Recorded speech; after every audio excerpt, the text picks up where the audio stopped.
Alright, so in this video, we're going to be talking about the sexual nature of men and how actually it's being oppressed in this day and age, which is very interesting because one of the complaints of many women is that for thousands of years, for millennia, they feel that women's sexuality has been oppressed, right? Now, I'm not saying that's wrong or right. There's so many ways we could look at that. That's not actually what I'm talking about in this particular video. But I'm speaking about the fact that in this day and age, what's happened is the sexuality of the masculine is certainly being oppressed, but no one actually seems to really be conscious of it or know it on an overt or explicit level. There's some level of discomfort and frustration that men are having when they're expressing their sexual preferences and how their needs are fulfilled in relationships. So there is some level of knowing this, but it isn't actually overtly accepted in the same way that people talk about the oppression of women's sexuality in the past. So when we talk about the sexuality of women in the past being oppressed, there's a clear, visible, conspicuous, hey, that happened. And people generally accept that. Again, I'm not saying it's right or wrong in this particular video. We'll speak about that in another one. But I'm saying that the same thing is actually happening now for men, but people don't actually seem to be aware of it in the same way that they speak about it happening for women in the past. I know that was wordy, but I hope you understand what I mean. So we're going to speak about how the sexuality of men and their natural state, in terms of how their romantic and sexual needs are fulfilled, how that is being oppressed, and then you can let me know what you think. So the first thing, and I speak about this a lot on this channel, is the polygynous nature of men and actually the polygynous nature of humans in general. And when we say, polygyny, what we're talking about is the fact that men have a natural desire to spread their seed with more than one woman, right? So again, I'm not saying that a man should do this or do that. I'm not actually saying that. I'm just saying that's a reality about his biological setup. So don't go running thinking, what does that mean? What's the implication? I'm not talking about the implication just yet. I'm just speaking about the fact that a man, if he's with a woman, he's in love with her, he really likes her or whatever, he's still naturally going to have a desire for other women in some capacity, whether it be looking, whether it be wanting to do things, whether it be wanting to marry another woman and have a second wife, as what was practiced for millennia since practically the beginning of civilization, right?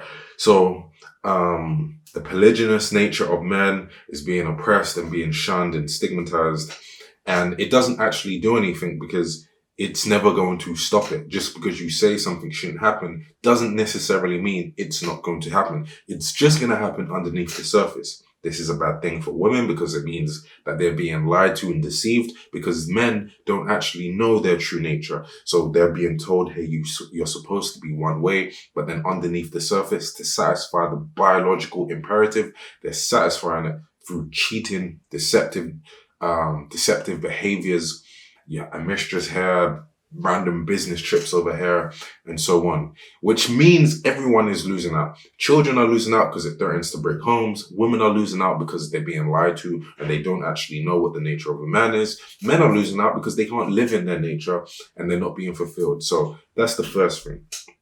The second thing, or the second way that the sexual nature of men is being oppressed, is actually their desire for fertile women. So a man is naturally programmed to want to be with the best possible option that will help him pass on his genes into the next generation. And how that is done is through a fertile woman, woman who most times is going to be younger than him, because the most fertile period for a woman is not, let's say, for him when he's in his peak, right, which is him being in his 30s, 40s, and so on. For a woman that's much younger, because it's much safer, healthier, and easier for her to have babies when she's younger as opposed to when she's old, right?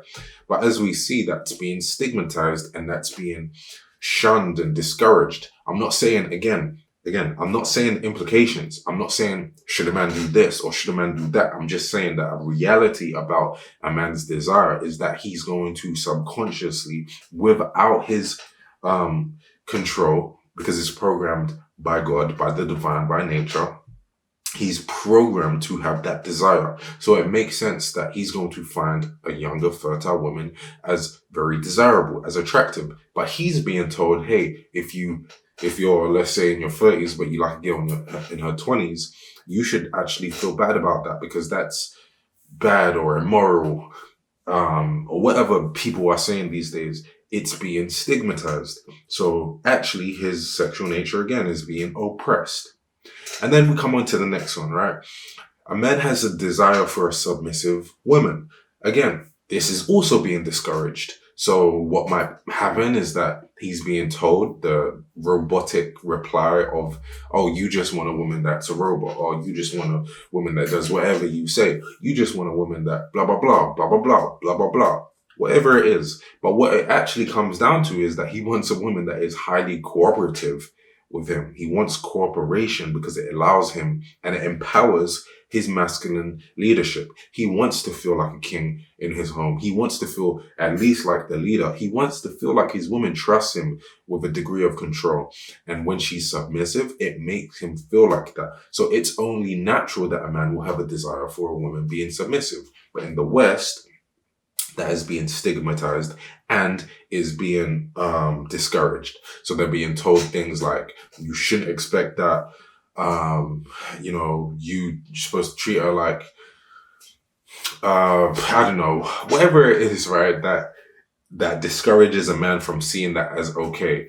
Automatically, if you say, of course I want a woman that's submissive, or you just want a woman that doesn't, think in her own way and doesn't have her own perspectives and so on. You're supposed to want a woman that, expresses how ever she wants to express and so on. And it doesn't mean that just because a woman's submissive, she can't express what she truly feels, but they're making up these narratives to paint it in a certain way so that men are being scared from approaching that subject. Again, his sexual nature is being oppressed. And then the last thing, which actually links onto the last point that I made, right, the third point about submissiveness, is that he has a desire to be the leader in his relationships. So again, he's being told this is incorrect. No, we are both in terms of leadership, we're both equal on that. And no, we're not, because whether it be the woman leading, which means the man will follow, or the man leading, which means the woman will have to follow, there has to be one leader. And there always will be one leader, whether we like it or not. This is the same thing in friendship groups. This is the same thing in business. This is the same thing in family. And whatever it is, there will always be one person who is generally leading the direction of what's going on in a particular group of two or more, meaning a relationship. So a man he's going to feel romantically fulfilled if he's a masculine man when he's in the state of control and leadership. Again, you say these words and you have to be conscious, because a person might go, oh, so you just want to control her and do things without her being comfortable or her giving her consent and all. We're not saying that. We're just saying that a man is supposed to be in the position where he is in control, which is good for the woman because she likes to be able to trust a guy who she can surrender control to. So because she can relax and say, you know what? I trust this man in this position. We're not saying that he's supposed to be trusted in this position if he's not a trustable person. But then this is why women lose out, because now we don't hold men to the standard of being a trustable person, right? So again, these are reasons or ways in which the sexual nature of men is actually being oppressed, because when we can't live according to these values, what happens is that a man who is a masculine man is not going to feel fulfilled in a relationship. And then you have men traveling across the country, traveling across the world to find women who have principles that are aligned with what I've just said, because they do want to be satisfied. Who wouldn't want to be satisfied on a sexual and a romantic level? So all of these ways are some of the ways in which the nature of men is not understood and is actually being stigmatized, and men are actually being oppressed sexually, but they just don't actually know it because they're not aware. Hey, you not being able to be free, authentic with this level of expression is the oppression and suppression of your sexual nature. But anyway, I want to know what you think. Comment down below, let Reemus know, and I will see you in the next video. Peace.